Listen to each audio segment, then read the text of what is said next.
Hello दोस्तों, नमस्कार। मैं अनुराग जीएस अड्डा क्लासेस में आपका हार्दिक स्वागत करता हूं। दोस्तों, आशा करता हूं आप बहुत स्वस्थ होंगे, मस्त होंगे और आपकी तैयारी भी पेट और यूपीपीसीएस प्री एग्जाम की बहुत अच्छी चल रही होगी। आज हम दोस्तों बात करेंगे जो आपका हाल ही में 27 जुलाई को आपका एग्जाम हुआ है, आरओ यारो का री एग्जाम। पहले फरवरी में हुआ था ये। उसी की हम एक्सपेक्टेड कट ऑफ की बात करेंगे।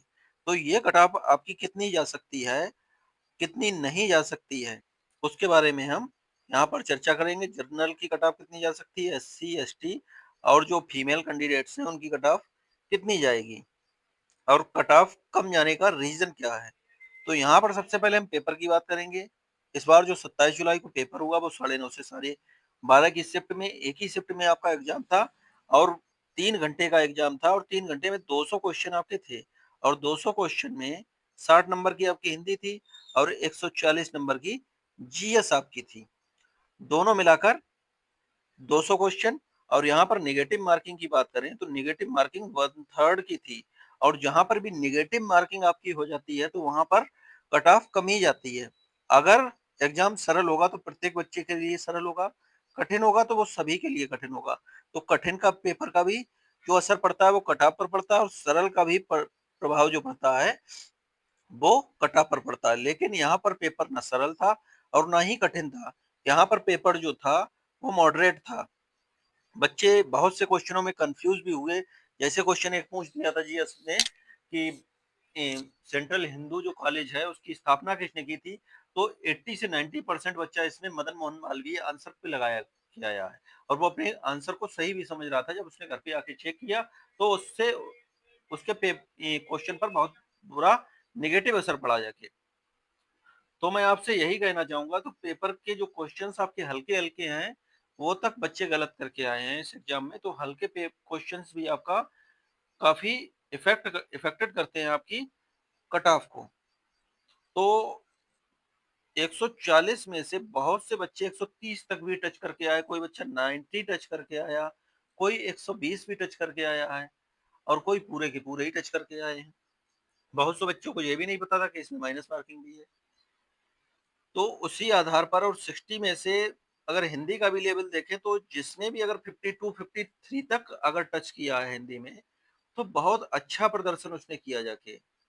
50 से नीचे जो प्रदर्शन है वो काफी सोचने लायक गंभीर प्रश्न है, क्योंकि आपने पीवाईक्यू का इस्तेमाल नहीं किया होगा तो आपका 50 से नीचे स्कोर रहा होगा। लेकिन जिसने भी घटना चक्र और पीवाईक्यू का सहारा लिया होगा तो हिंदी में तो आपका स्कोर 50 से नीचे रहने का कोई सवाल ही नहीं उठता है।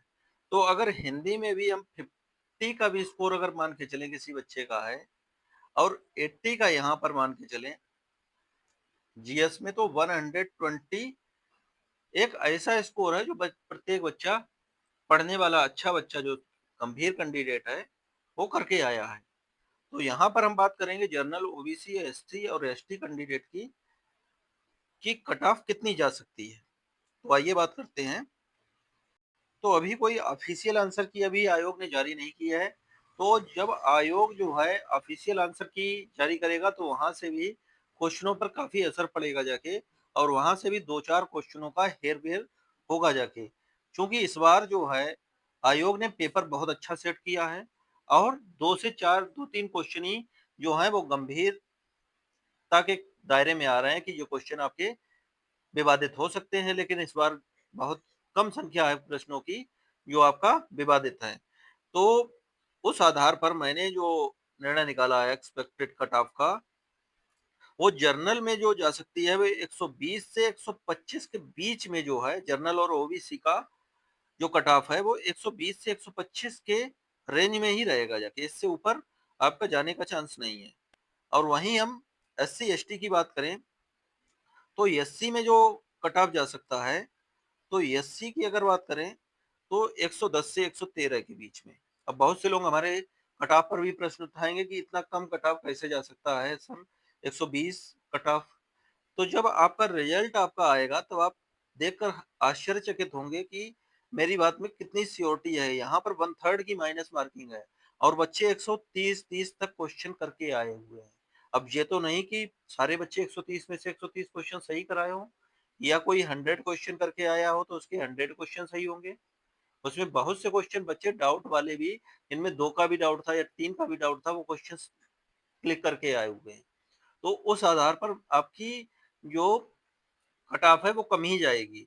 वही 120 से 125 का दायरा ये मैंने बिल्कुल श्योरिटी के साथ मैं कह सकता हूँ कि इतना ही जाना चाहिए। फिर आगे जो है वो आयोग की आंसर की के आधार पर आप निर्णय कर सकते हैं।